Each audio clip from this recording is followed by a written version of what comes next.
오늘 저와 여러분들에게 주시는 하나님의 말씀은 야고보서입니다. 신약 성경 야고보서 1장 2절부터 4절까지 말씀입니다. 야고보서 1장 2절부터 4절까지 말씀입니다. 제가 봉독합니다. 내 형제들아, 너희가 여러 가지 시험을 만나거든 온전히 기쁘게 여기라. 이는 너희 믿음의 시련이 인내를 만들어내는 줄 너희가 알미라. 인내를 온전히 이루라. 이는 너희를 온전하고 구비하여 조금도 부족함이 없게 하려 함이니라. 아멘. 오늘 본 말씀을 중심해서 고난을 대처하는 방법이라는 제목으로 말씀을 증거할 때 혹 여러분 삶 가운데 고난이 있거든 어떻게 대처할 것인지 원리를 깨닫고 대처해서 승리하시기 바랍니다. 오늘도 성산교회 2부 예배 나오신 모든 분들 주님의 이름으로 환영하고 사랑하고 축복합니다. 하나님의 은혜와 은총이 늘 저와 여러분의 모든 삶 가운데 충만하게 임하시기를 바랍니다. 예수 믿고 구원받은 사람을 성도, 그리스도인이라 이렇게 말합니다. 거듭나기 전까지를 하나의 신도라고 부를 뿐이지 그리스도인, 성도라고 부르지 않습니다. 거듭난 사람을 하나님께서 그리스도인이라는 호칭을 주십니다. 그런데 이 세상에는 구원받은 그리스도인들만 살아가는 것이 아니라 구원받지 않는 불신자들도 살아가고 있습니다. 교회 아니든 교회 밖이든 성도가 있고 또한 구원받지 못한 두 부류의 사람이 살고 있습니다. 그런데 그 구원받은 사람이든 구원받지 못했던 관계없이 이 땅에 살아가는 날 동안에 여러 가지 시련과 환난을 겪게 됩니다. 예수 믿는 사람들에게는 시련을 겪지 않고 예수 안 믿는 사람에게만 시련을 겪는 것이 아니라 믿든 안 믿든 관계없이 이 땅에 살아가는 날 동안에는 다 크고 작은 시련들을 겪으며 살아가고 있는 것입니다. 그런데 그런 시련이 왔을 때 구원받은 성도와 구원받지 않는 성도, 즉 그 시련에 대한 태도가 다른 것입니다. 불신자들이 시련을 만났을 때 그 시련을 대하는 그런 태도와 거듭난 하나님 백성들이 그 시련을 겪는 태도는 다릅니다. 성도가 시련을 당할 때 승리를 반드시 해야 됩니다. 그 시련을 당할 때 그 시련을 반드시 이기게 되려면 그 시련에 대한 태도가 분명해야 됩니다. 즉 시련을 만났을 때 그 시련 가운데 나는 어떤 태도를 가져야 할 것인가? 내 형제들아, 너희가 여러 가지 시험을 만나거든 형제들아 할 때 이 형제는 예수 믿고 구원받은 사람들이 부르는 호칭입니다. 형제들아, 이렇게. 여러분들이 예수 믿고 구원받은 적이 있다면 여러분들을 뭐라고 부르냐? 하나님의 종들이 형제야, 형제들아 이렇게 부릅니다. 그런데 이런 믿음의 형제들이 여러 가지 믿음의 시련이 있는데 그 시련을 만나거든 어떤 태도를 가져야 될 것인가? 이렇게 말합니다. 시험에는 유혹이라는 뜻도 있는데요. 그런데 여기서 야고보서 1장 2절에 이하에 나오는 이 시험은 야고보서 1장에 나오는 이 시험이라는 이 유혹은 아닙니다.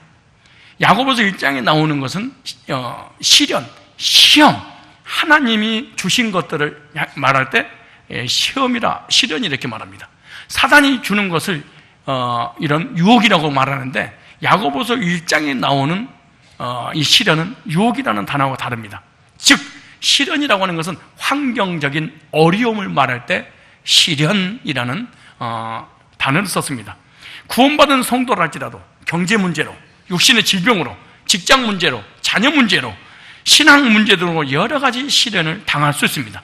그 시련을 당할 때 우리는 어떻게 그 시련을 대해야 하는가? 시련을 만났을 때 어떤 태도를 가져야 하는가? 시련을 대처하는 것을 보아서 그 사람의 신앙의 정도를 알 수가 있습니다. 평상시에는 그 사람이 믿음이 좋은지 좋지 않는지 안다는 것이 사실은 불가능합니다. 예배드리고 기도하고 헌신하고 헌금하고 전도하고 충성하고 봉사하고 이런 걸 보니까 저 사람 믿음이 좋구나 이러는 말을 써서는 안 됩니다. 이것은 믿음이 아닙니다. 믿음은 언제 알 수 있느냐? 그 사람의 환경 가운데 고난이 왔을 때 그 사람이 믿음이 있는지 없는지 그때 알 수가 있는 것입니다.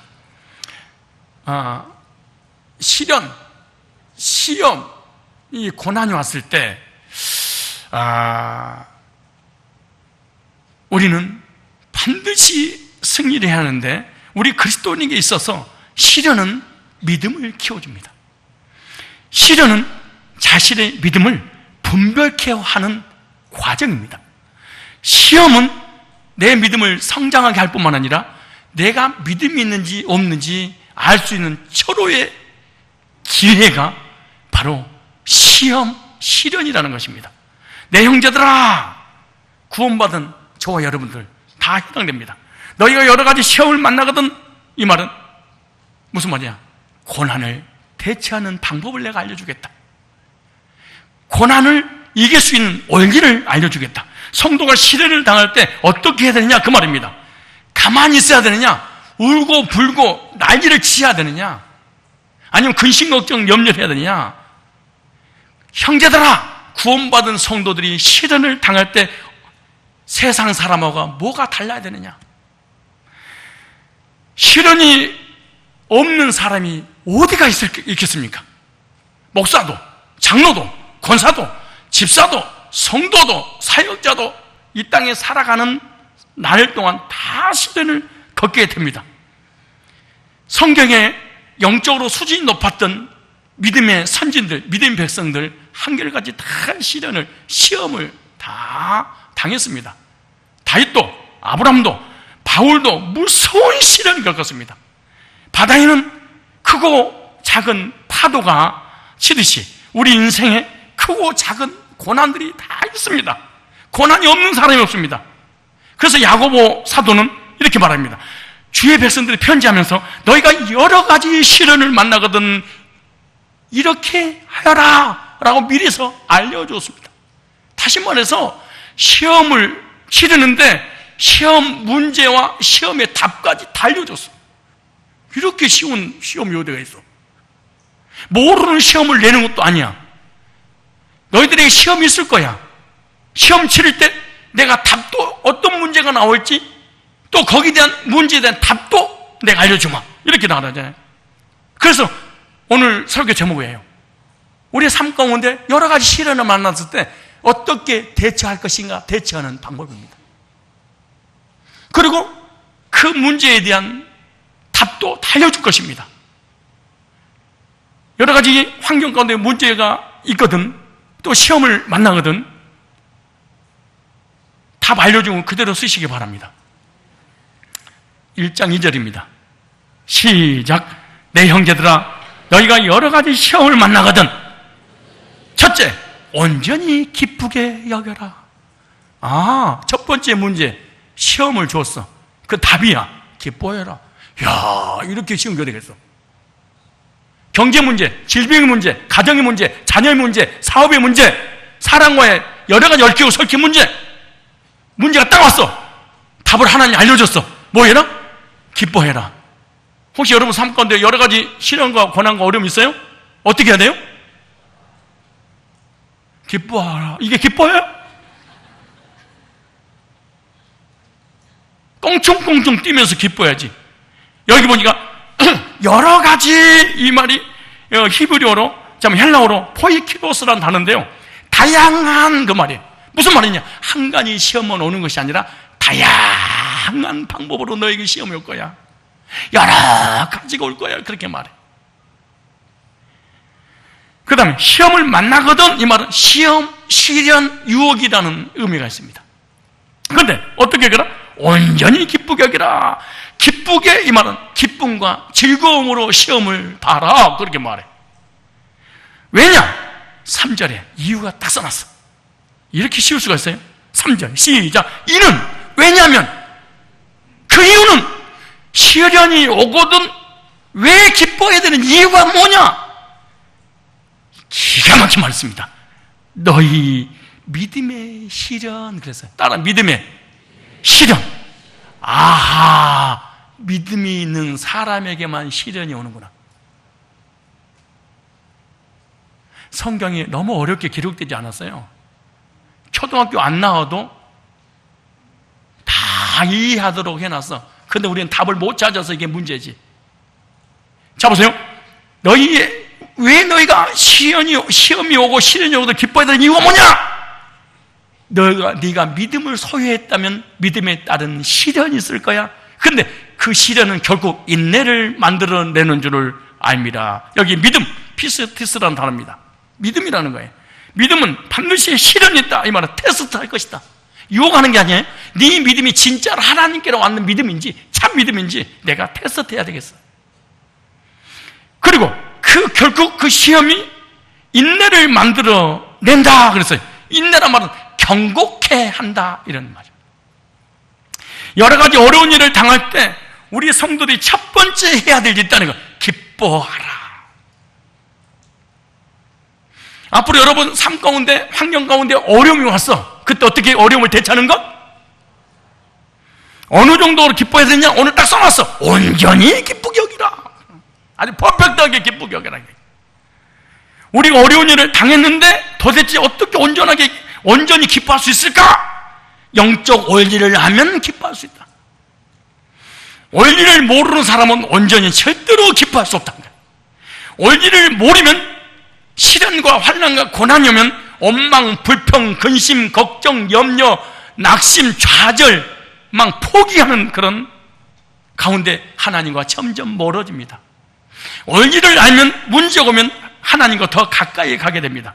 시험을 당할 때 원리를 알면 왜 시험이 오는지, 시험이 왔을 때 어떻게 대처해야 될 것인지 알면 온전히 기뻐할 수 있다. 3절 우리 다 같이 한번 읽어보세요. 시작. 이는 너희 믿음의 시련이 인내로 온전히 이루어진 줄 압니다. 그러니까 아주 중요한 핵심 원리들입니다. 여기 보니까 믿음이 이루어지려면 반드시 시련의 과정을 거쳐야 되는구나, 그렇게 말해요. 따라서 합시다. 나에게 믿음이 있다면 시련의 과정을 거쳐야 된다. 그래서 이것 다 믿음의 시련이라 이렇게 말해요.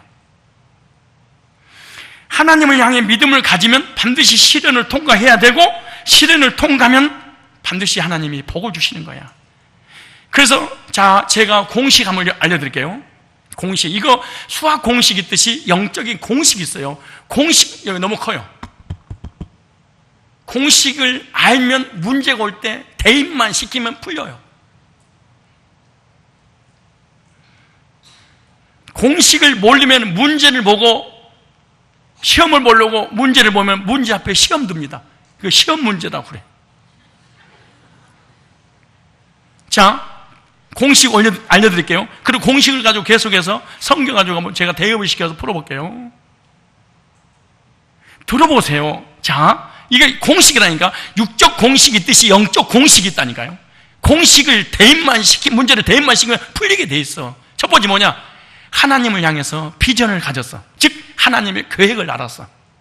비전과 계획, 이걸 알았어요. 즉 비전과 계획이 말씀을 통해서 내가 알게 됐어. 근데 그것이 믿음을 갖게 됐어. 자, 믿음을 갖게 되면 반드시 고난이 와. 고난이 오고 난 다음에 반드시 결과 복이 와. 자, 시련을 통과해서 어떤 일이 이루어지는데 큰 믿음을 가진 사람은 큰 시련이 오고, 그래서 부자는 아무나 되는 게 아닙니다. 보니까 목사님, 나는 큰 고난이 없는 것 같아요. 그냥 편안하게 살라고 하나님이. 근데 세상의 부자들 봐봐요. 와, 어마어마 시련을 통과해. 직장 생활하는 어마어마한 시련 안 오던데요. 가장 큰 시련 그냥 잘리는 거, 요 정도. 근데 대기업 부자들은요, 아주 거지가 되고 아주 지방간이 막 무너져버리는 그런 가운데 이겨냈더라고. 그러니까 큰 복 받은 사람은 큰 시련을, 작은 복 받은 사람은 어떤 시련을?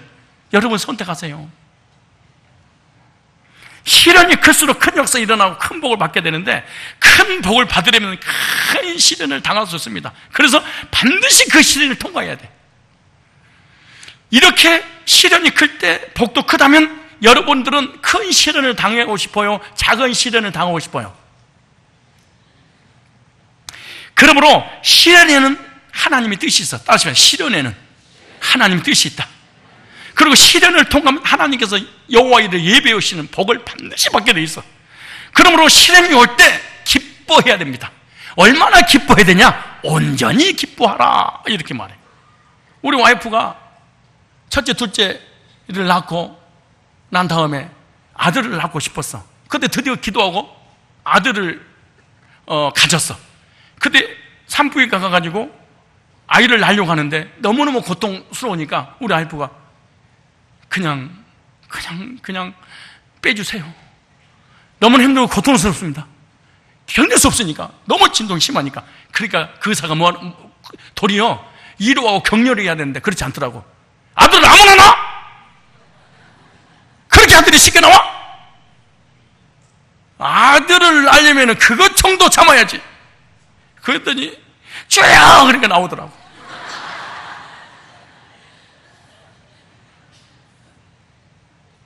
큰 복, 큰 은혜, 큰 능력을 그냥 받아요? 어떻게 감당하려고? 나는 왜 이렇게 가난해요? 부자 되면은 절대로 믿음을 유지시키지 못하니까.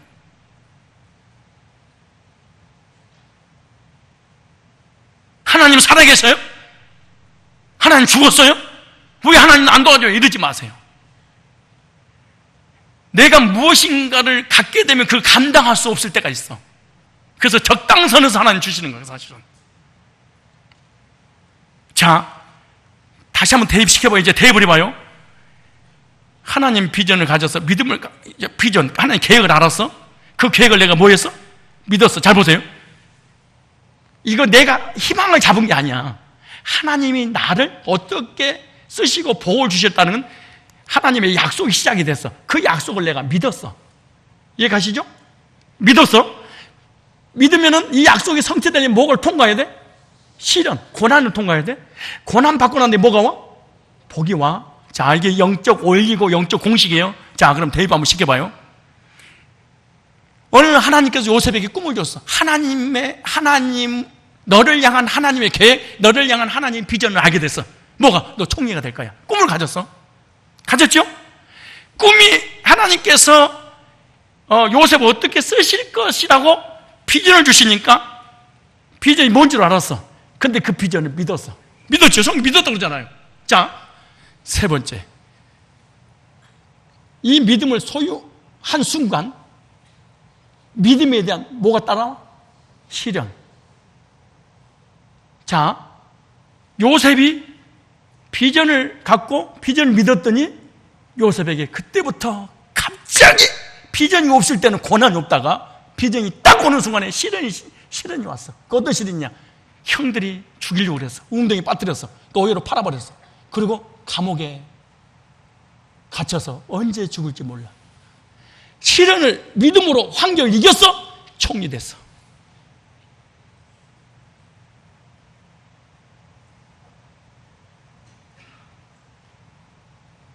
동사무소 직원 될래요? 국무총리 될래요?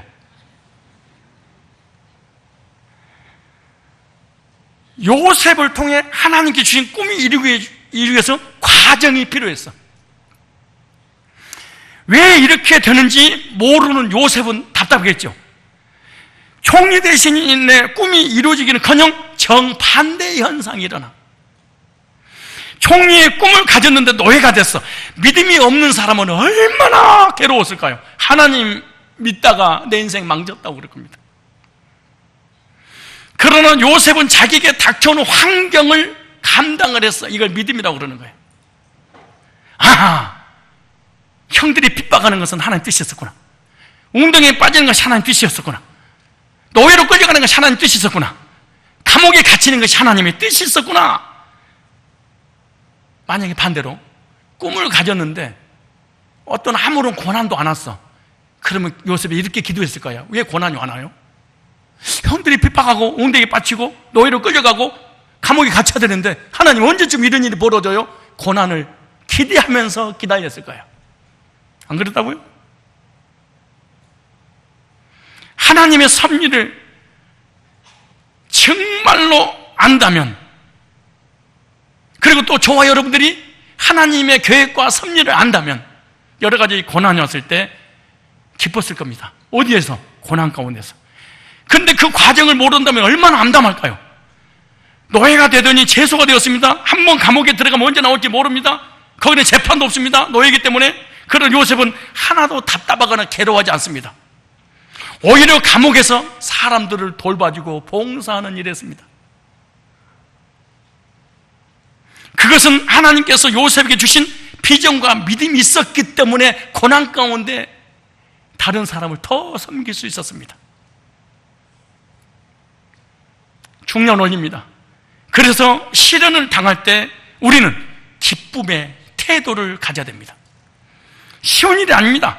영적인 눈이 열린 사람만 기뻤습니다. 예를 들어서 유월절을 경험한 이스라엘 백성들 10가지 재앙으로 애굽을 초토화시키고 하나님의 전능한 창조주의 능력을 직접 경험을 했습니다. 그리고 출애굽하고 있는 그들을 향해서 하나님께서 말씀하셨습니다. 조금 후에 바로의 마음을 내가 강팍하게 너희를 뒤를 쫓을 것이니 두려워 말고 염려하지 말라. 이렇게 미리서 말씀을 했습니다. 그런데 실제로 그런 사건이 가까이 오니까 이스라엘 백성들이 통곡하며 하나님께 부르짖어 기도합니다. 그리고 하나님과 모세를 원망하기 시작합니다. 애굽에 매장지가 없어서 광야로 끌고 와서 우리를 여기서 죽게 하는고.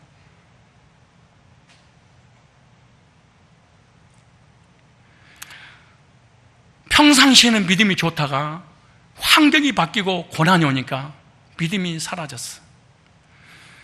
그 사람이 믿음이 있는지 없는지 평상시에 모르다가 어려움을 당할 때 많이 그 사람이 가지고 있는 평상시의 믿음을 알 수 있습니다. 같은 상황에서 믿음의 눈을 가진 사람은 하나님의 말씀을 바라보고, 불신의 눈을 가진 사람은 자신과 문제와 환경과 상황만 봅니다. 이것이 믿음 없는 사람입니다. 그러므로 사람이 고난을 당하면 두 부류의 사람으로 나눠집니다. 불신의 눈과 믿음의 눈. 우리 한번 찾아볼래요? 이 말씀은 출애굽기 14장.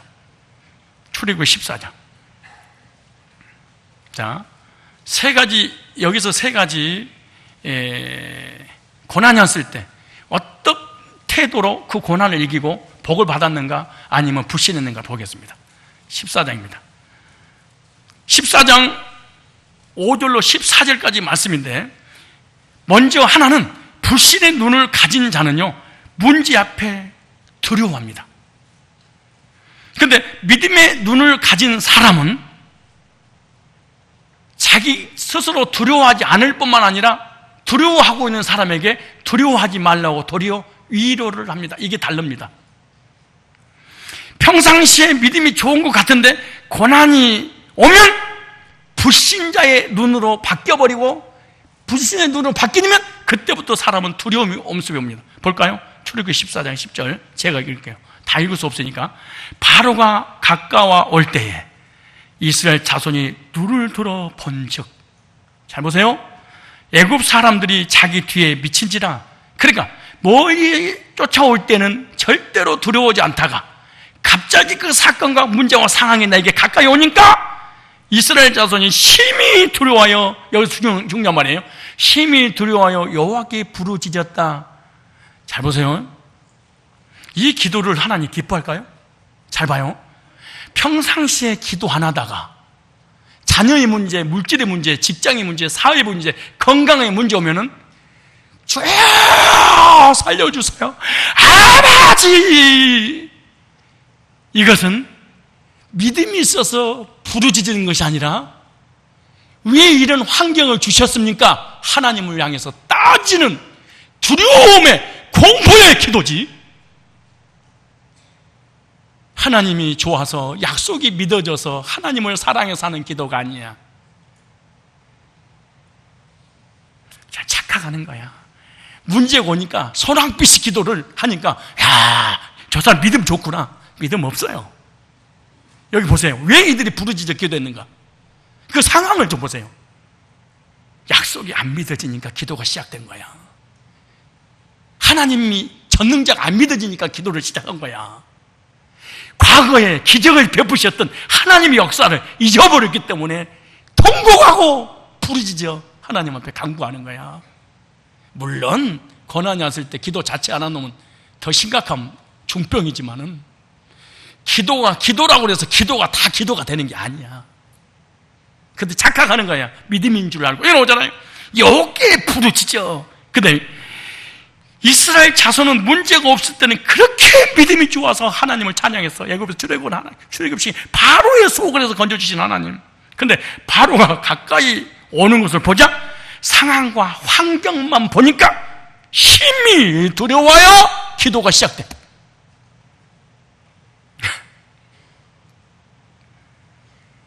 하나님의 말씀도 잊어버리고 그간 하나님의 역사도 잊어버리고 문제와 상황만 보았던 이스라엘 백성들, 오늘 우리 역시 평상시에는 그렇게 믿음이 좋다가도 문제와 환경이 바뀌면 믿음은 사라지고 근심, 걱정, 염려, 낙심, 절망, 좌절, 부정적인 생각, 부정적인 언어, 원망, 불평을 하게 됩니다. 그러나 믿음의 눈인 모세는 백성들에게 뭐라는 줄 알아요? 두려워하지 마. 13절 시작. 너희는 뭐하지 말고 두려워 말고 이 사람이 리더입니다.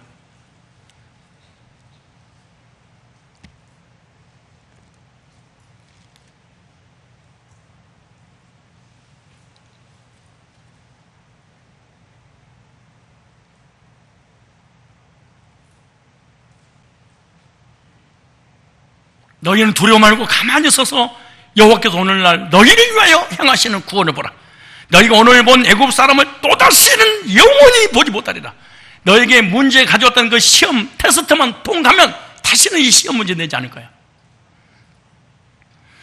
바로의 추격은 하나님 말씀하셔서 예고된 일이었어요. 그간 하나님 역사를 보면은 안심할 수 있었는데 그동안에 하나님께서 나를 인도하셨던 역사를 깡그리 잊어버렸어요. 저와 여러분들 불신의 눈을 보지 말고 믿음의 눈을 가지십시오. 전능하신 하나님, 인간의 생사복을 주관하시는 하나님 의지하고 있다면 뭐가 두렵겠습니까? 문제보다, 사건보다, 환경보다, 자신보다, 이 상황보다 크신 전능하신 창조주 하나님 믿는다면 참 평안을 유지할 수 있을 것입니다. 또 하나, 불신의 눈을 가진 자는 문제 앞에 원망을 잘합니다. 믿음의 눈을 가진 사람은 가만히 있으라 이렇게 말합니다. 이게 달라요. 믿음이 없는 사람 문제가 오면 호들갑을 떱니다. 막. 그런데요, 죄송한 얘기죠. 교회 오래 다니는 사람 죄송합니다. 새신자들은 거의 이걸 하나님 믿습니다. 그러나 교회 오래 다니면 오래 다닐수록 믿음이 없어질지도 모릅니다. 믿음이 있다고요? 좀 더 들어보세요. 11절부터 읽어보세요. 그냥 보편적인 믿음을 가지고 있는 것이지 하나님을 의리하는 믿음은 아니에요. 자 보세요. 11절부터 다시 한번 보세요. 그들이 또 모세에게 이르되 애굽에 매장지가 없으므로 당신이 우리를 이끌어 내어 이 광야에 죽게 하느냐? 어째 당신이 우리를 애굽에서 이끌어 내어. 아니 여보세요. 아니 애굽에서 바로의 손아귀에서 너무나 고통받을 때 출애굽 시켜줬잖아요. 그때 모세님 왜 이제 오셨어요? 이제서 나는 복음 받아들였고 이제서 하나님 알았습니다. 구원받게 주셔서 감사합니다. 찬양하고 눈물을 흘리면서 고백했던 사람들이 문제가 딱 오니까 너 때문에 내가 교회 다니게 돼가지고 너 때문에 내가 망하고 너 때문에 내가 너가 전도만 안 했다면 너가 교회만 안 다니겠다면 우리 집구석이 이렇게 되지 않을 텐데 이놈의 아내가 교회가 집구석을 말아먹는다고.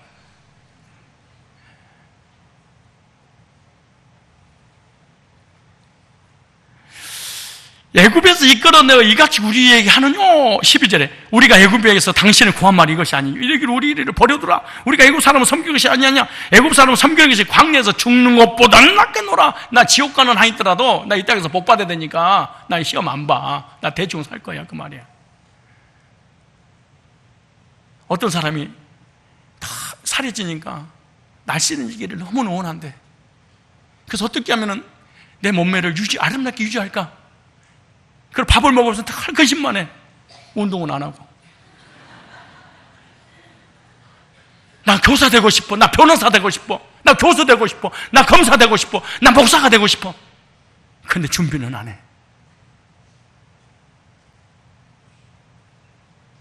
나 멋있는 남자 만나고 싶어. 그럼 네가 멋있는 여자가 돼 있어야지.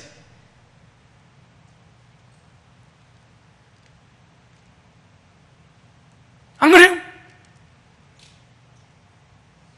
멋있는 여자를 만나고 싶으면 멋있는 남자가 네가 돼 있어야지.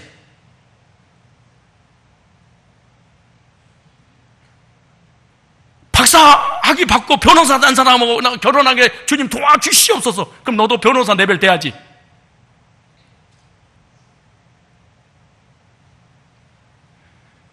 이 백성들은 너무 쉽게 하나님 잊어버려.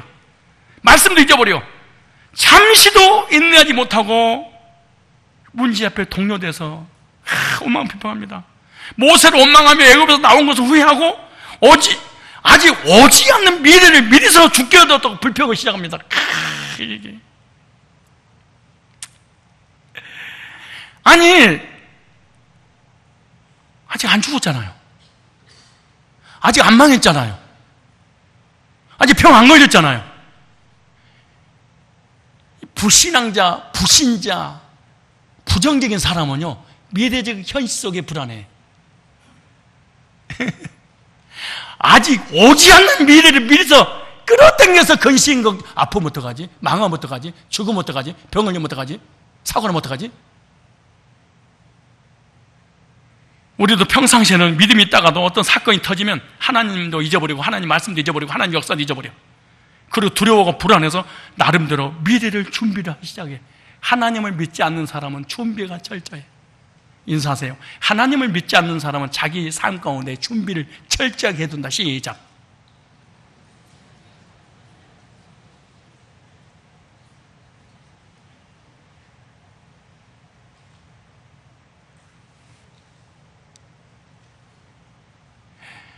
목사가 됐든 장로가 됐든 권사가 됐든 집사가 됐든 간에 내 미래를 너무너무 철저하게 준비하고 있다.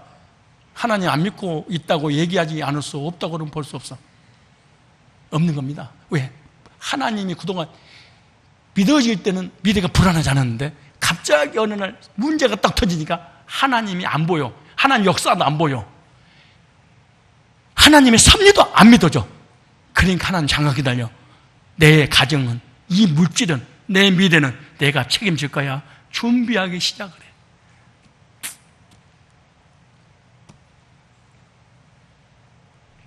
근데 우리가 왜 안 속냐?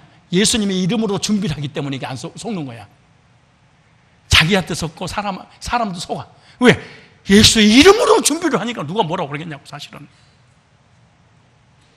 여러분, 세상에서는 죄가 세 가지가 있습니다. 명리색. 이 순서입니다. 성경에 순서가 되어 있어요. 첫째, 명예. 둘째, 물질. 셋째, 이성. 세 가지 죄가 달라요. 잘 보세요. 여러분한테 예를 들면, 여러분도 또 시험 들고 또 교회 또 잠깐만 삐지면 나가버리니까 여러분들이 적용 안 하고 나한테 적용을 할게요. 나는 갈 데도 없어, 나가봐야. 그래서 나한테 적용 앞으로 할게. 뭔 얘기하려고 그러지? 뭔 얘기했어 내가? 명리색. 잘 보세요. 잘 보세요. 괜히 믿음 있는 척하고 율법주의, 신비주의, 부정적인 사람이 믿음 있다고 딴 사람 비난하지 말고 잘 보세요. 여러분 속에 믿음 있는 게 아니고 불신의 믿음이 있는 거니까 잘 보세요. 첫째, 하나님 앞에 기도하고 예배드리고 헌신하는 중에 나 목사를 총회장을 세워줬어, 나를. 명예네. 그죠, 조사님? 총회장이잖아. 그죠? 근데 내가 목사님 보니까 너무 똑똑해. 그래서 정치하는 사람 나를 스카우트 시켰어. 그래서 이번에 국회의원으로 나왔는데 당선이 됐어. 그러면은 우리 성도들이 나를 볼 때 뭐라는 줄 아세요? 이야, 우리 하나님이 우리 목사님에게 너무너무 복을 주셔서 어떻게 교수에다가 목사에다가 총회장에다가, 아니 어디까지 했지 아까? 국회의원에다가 모든 영웅 하나님입니다. 나도 섰고 너도 섰는 거야. 왜? 위에 명예 있는 사람이 하나님이 가만 놔두지 않는 이유를 아세요? 이 명예가 하나님께로 왔다고 착각하기 때문에 회개하지 않습니다. 이걸 잊지 마세요. 중요한 말입니다. 사울은 이 왕이 하나님께로 왔기 때문에 회개를 하지 않습니다. 근데 여러분이 나름대로 적용해서 나번에 회개했으니까 나하고 성경만 적용할게. 두 번째, 쫙 하고 기도했는데 하나님께서 복을 주셔서, 물질의 복을 수십억 수백을 줬어. 이 사람은 아무리 죄를 짓고 나쁜 짓을 해도 이 물질이 하나님께로 왔다고 믿어지기 때문에 물질 가지고는 회개하지 않습니다. 맞아, 내 말이. 교만과 오만과 거만하고 악을 행해도 하나님 나를 복을 주셔서 물질을, 복을 주셔서 명예를 줬다고 했기 때문에 이 사람은 믿음이 한 개도 없고 하나님과 멀어져도 하나님께로 왔다고 착각하고, 또 딴 사람이 하나님께서 복을 주셔서 저 사람 부자 됐나 봐 이래. 여기 문제야. 그래서 이 사람은 회개가 불가능해. 내 말이 맞아. 그래서 하나님께서 물질 욕과 명예욕을 있는 사람을 하나님께서 경고 조치도 안 해. 바로 데려가 버려요. 경고도 안 해. 세 번째, 이성은 속에서 지은 죄야. 양심의 가책을 받아. 이런 사람은 언제든지 돌이켰어. 회개가 됐어. 왜 된 줄 아세요? 다윗이 범죄하고 너무 괴로웠어. 신기하죠? 근데 우리는 명예와 물질의 능력과 물질의 권세를 목사가 다 가지고 누리고 장로가 다 가지고 누리는데, 이성이 하나 문제가 오면 그 자리에서 쑥대밭을 만들어. 이것이 하나님이 생각하는 거, 우리 인간 율법주의가 생각, 이게 다른 거예요. 이성의 문제에 걸려들면 목사 나오고 싶다. 그 누구도 용서하지 않습니다. 그런데 목사가 총회장이 됐어. 와,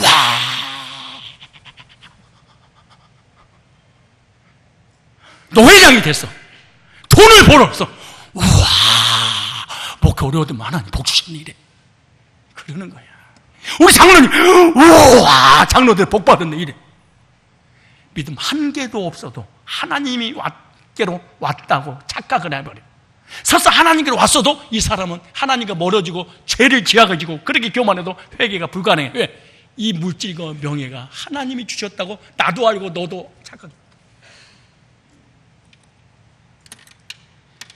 그래서 물질욕이 강하고 명예욕이 강한 사람이 회개가 가능하냐? 불가능하다. 그리고 회개 시키지도 않아. 왜? 시켜도 안 해. 왜? 너무 당당하기 때문에. 아니라고? 물질과 명예 있는 사람, 믿음 있는 사람 데려가 봐봐.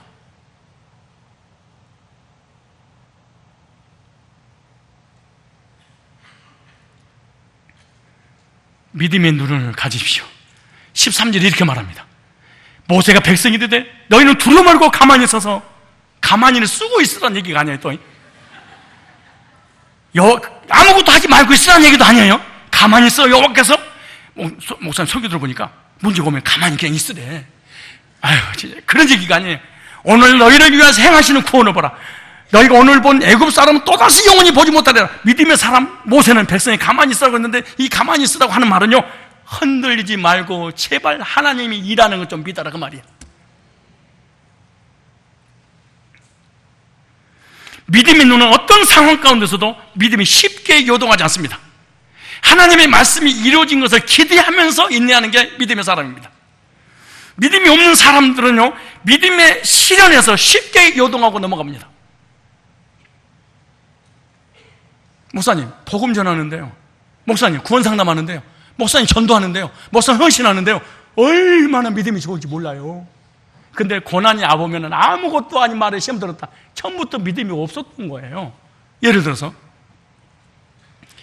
아니 어떤 장로님하고 어저께구나 토요일이니까 식사를 하는데, 알고 보니까 만소 3지구 다니는 어떤 교회 다니는 분이야.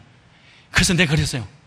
혹시 목사님은 우리 여기서 식당을 한 지 12년 됐는데 목사님 이제 처음 오시는 거예요? 나한테 그러더라고. 그래서 저 아세요? 그러니까 성산교회 목사님이시잖아요. 성산교회 뭐 평수도 알고요, 평수 엄마도 알고요, 평수 친구가 내 친구예요, 막 이러시더라고. 나만 모르는 거야. 왜? 누가 안 데려가니까. 지들만 먹고 안 데려가니까 어떻게 12년이든 옆에 알겠어 모르겠어. 그래 12년 만에 드디어 한 거야. 생선짐을 뚫은 거야 내가. 와 맛있대. 그래서 내가 그럼 집사님이세요? 권사님이세요? 그랬더니 기가 막히게 말을 합니다. 돈이 없어서 권사 안 됐어요 그러더라고. 나랑 작년에 같이 들었잖아. 여기 계신 분들도 만약 그런 생각 나쁜 놈들이야. 그래서 내가 그랬어요. 그 장로님이랑 같이 있는데 믿음이 없어서 권사를 못 받았겠지 돈이 없어서 못 받았겠어? 그랬더니 쉬피 quiet 샷다를 딱 내리더라고. 가만히 있더라고. 돈이 없어서 권사를 못 땄습니다. 그 교회에 그렇게 오래 다닌 집사가 하는 말이. 두 번째 얘기 중에 그러면 그쪽에서 논현동으로 이사가게 땅 다 파놨는데 이사 언제 가나요? 그랬더니 중단됐어요 그러더라고. 그래 궁금하잖아. 교회가 건축하다 중단되니까. 그래서 왜 중단됐어요? 그랬더니 건축하고 얘기하는 순간에 교인들이 많이 나가고 시험을 많이 들었대. 그래서 나는 목사잖아. 그래서 내가 그랬지. 믿음들이 없구만. 건축하는데 시험 들게. 그랬더니 믿음이 좋은 사람들 시험 들었어요. 그래 나 때. 그래서 내가 장로님이랑 같이 했다. 아니 아줌마 믿음이 없어서 시험 든 거예요. 믿음 있는 사람 시험 자체를 안 들어요. 무슨 쓰잘데없는 소리를 하셔요? 믿음 있는 사람은 건축원금 얘기하면 눈이 부라리면서 드디어 올 것이오.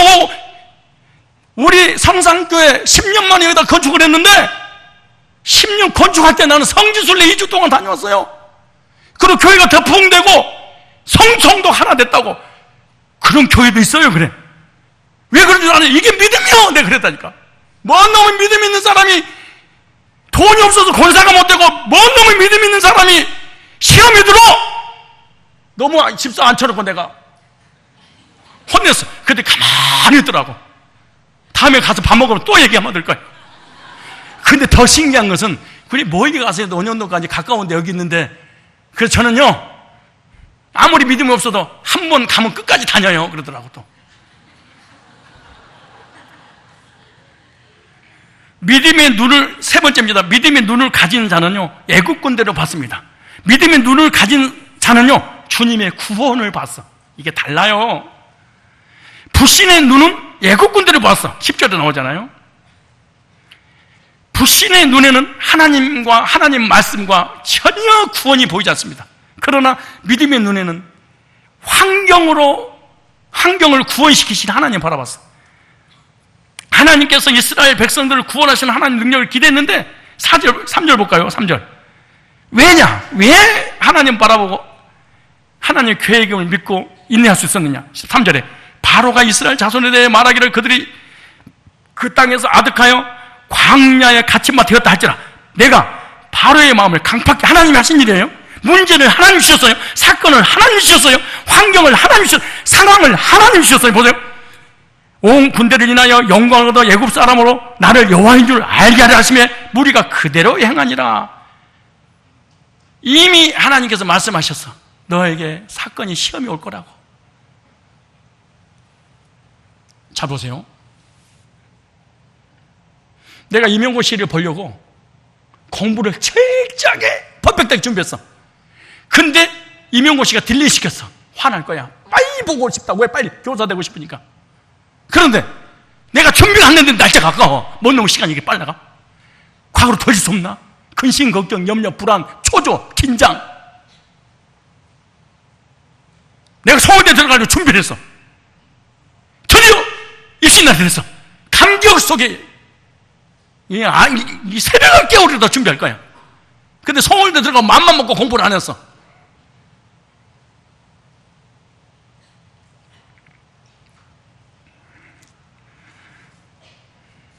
믿음을 준비하면 어떤 환경이 온다 할지라도 이겨낼 수 있습니다.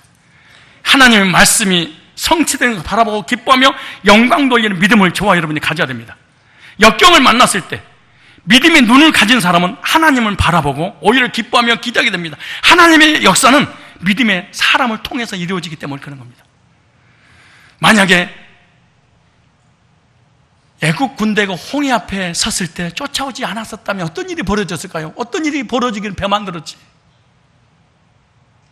그리고 하나님의 엄청난 기적을 체험하지 못했을 것입니다. 그 홍해 앞에 섰을 때 애국 군대가 쫓아오기 때문에 하나님의 기적이 필요했고 하나님의 능력이 나타났고 그 기적을 체험하는 주인공들이 되지 않겠습니까?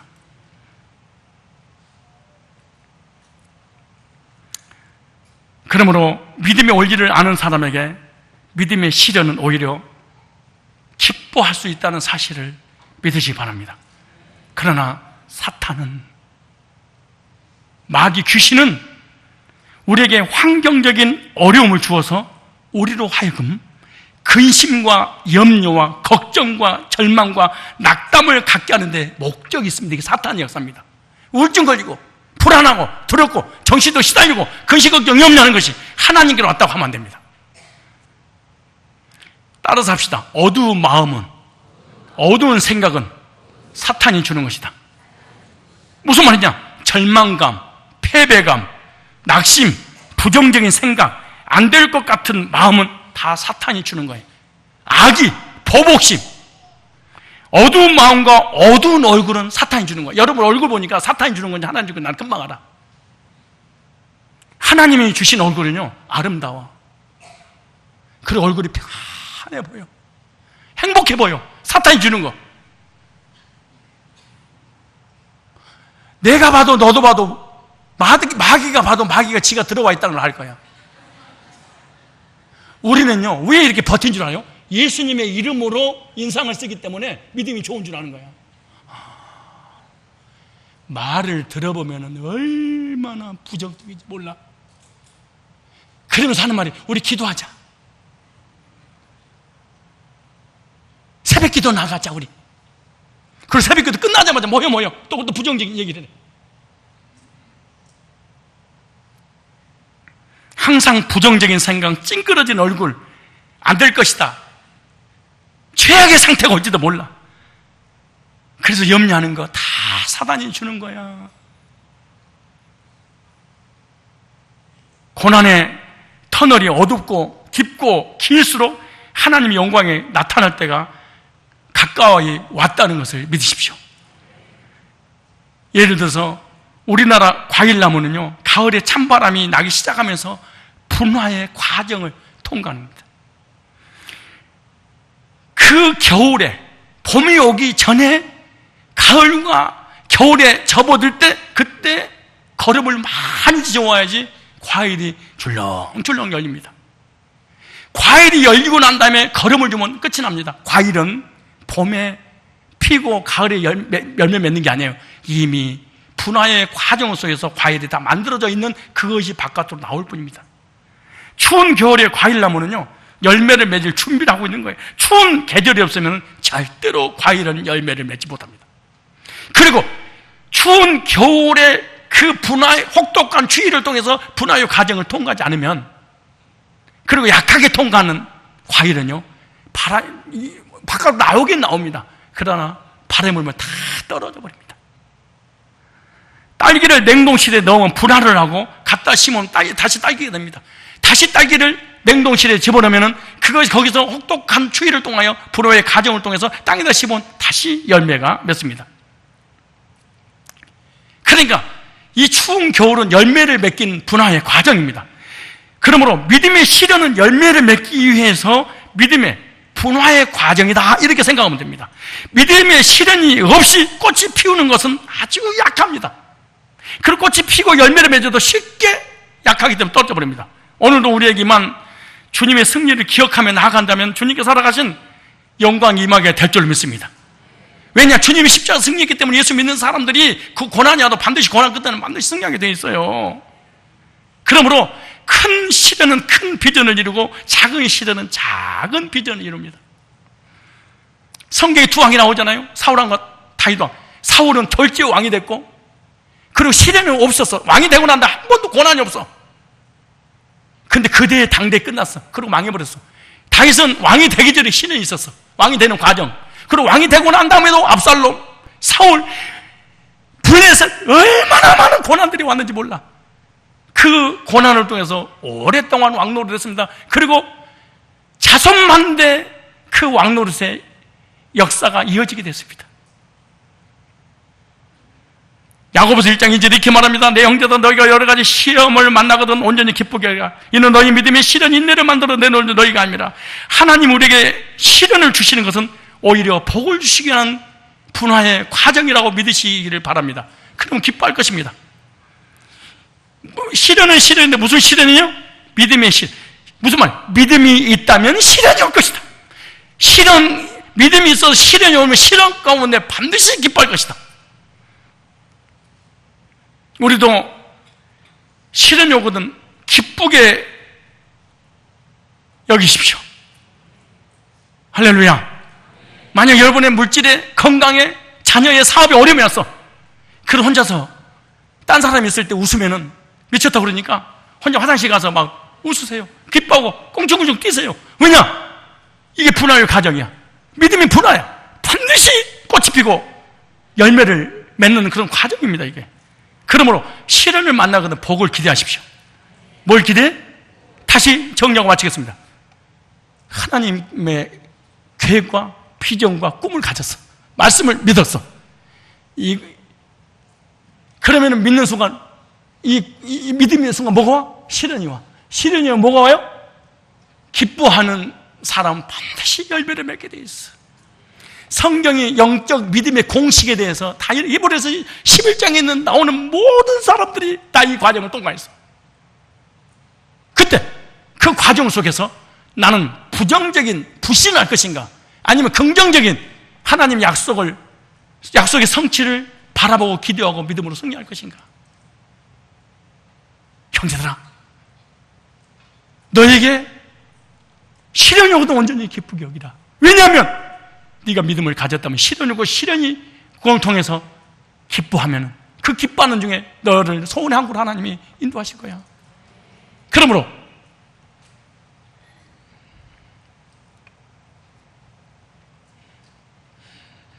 이 사람이 믿음이 있느냐 없느냐 이것은 언제 보면 알아요? 시련을 당하면 알아. 예배드리고 기도하고 헌신하고 충성하고 봉사하고 눈깔이 확 뒤집어졌어.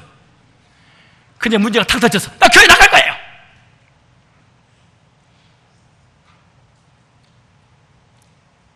이 사람은 사실은 구원 상담하라고 복음을 전하고 성경 66권을 머릿속에 외워서도 사실은 처음부터 이 사람 믿음이 없었던 거야. 없었던 거예요. 어떻게 할 수 있느냐? 문제가 오기 전에는 믿음을 확인할 바가 없어. 근데 고난이 딱 와서 보니까 무슨 말이냐? 평상시에 이 사람의 머리가 좋은지 안 좋은지 몰라. 그러나 공무원 시험 보면 알아. 이 사람의 머리가 좋은지 공부를 많이 했는지 안 했는지 평상시 몰라. 임용고시 보면 알아. 이 사람이 고시 공부를 많이 했는지 적게 했는지 똑똑한지 멍청한지 언제 아냐? 고시 공부 보기 전까지는 몰라. 공부를 딱 해서 딱 하고 시험 결과를 딱 보고 그때서 알아. 아, 이 사람 머리가 좋구나. 공부 많이 했구나. 그때서 알아. 그런 얘기 하지 마라. 쓰잘데없는 얘기 하지 마라. 나 목사인데요? 그런 얘기 하지 마라. 절대 그럴 수 없어요. 믿음이 있다면 고난이 오고 그 고난 가운데 기뻐했다. 이 사람 진짜 믿음이 있었던 거야. 하늘문을 여는 기적을 행하고 방언을 하고 눈깔이 뒤집어져서 아버지 이렇게 했어. 근데 자기에게 무슨 시험든 어느 하나 딱 들어왔어. 갑자기 안색이 변함이 어찌미뇨? 왜 그러세요? 장로님? 왜 그러세요? 권사님? 왜 그러세요? 전우사님? 목사님이 하는 말에 나 시험 들었다. 어떡하시려고? 앞에 교회에서 장로 준다고 이번 올해.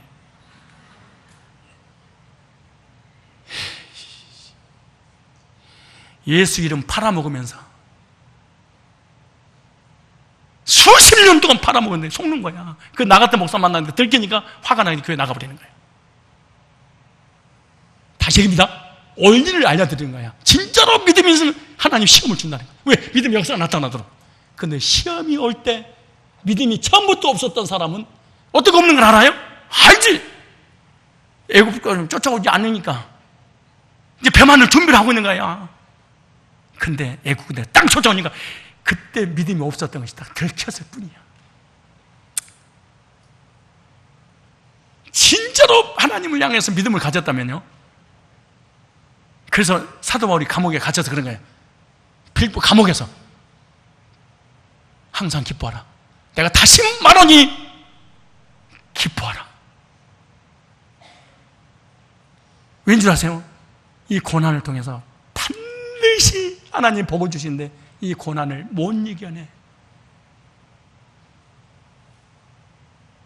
혹시 여러분 비전을 갖고 믿음을 소유했다면 여러분의 고난이 올 것입니다.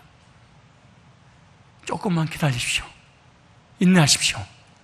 반드시 영적으로 은혜 주시고 마음의 평강 주시고 육신 강건에 회복시켜 주시고 삶의 복을 반드시 주실 것입니다.